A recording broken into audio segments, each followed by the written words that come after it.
Esther Benbassa, bonjour. Bonjour. Vous êtes sénatrice Europe Écologie Les Verts du Val-de-Marne. Vous êtes historienne universitaire, spécialiste de l'histoire du peuple juif.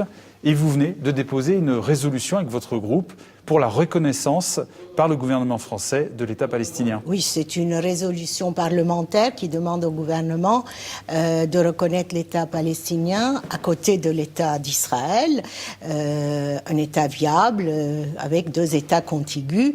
Espérons qu'on arrivera à faire quelque chose. C'est un geste hautement symbolique, mais pas du tout, disons, diplomatique. Il faut le préciser, c'est l'article 34.1 de la Constitution qui vous permet en fait de présenter cette résolution pour forcer, entre guillemets, chez nous le chef de l'État, en l'occurrence, à faire ce geste qui n'a jamais été fait envers l'État palestinien. Tout à fait.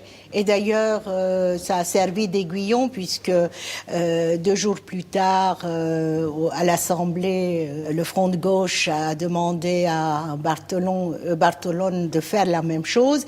Et ici, nous, on a déposé notre proposition le 23 et le 28, le CRC a déposé aussi une résolution. Le travail est long puisqu'il y a eu déjà des pressions de l'ambassade d'Israël au Sénat, auprès des présidents de groupe et du président du Sénat. On va voir. Le fait que la Suède reconnaisse l'État d'Israël, c'est la première fois qu'un pays de l'Union qui était déjà dans l'Union européenne. Oui.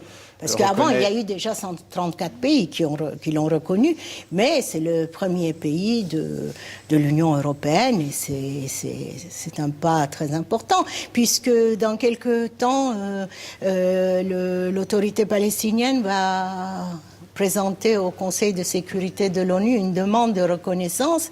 Espérons qu'il n'y aura pas le veto américain. Vu la situation au Moyen-Orient, moi je m'inquiète. En France, la question est taboue.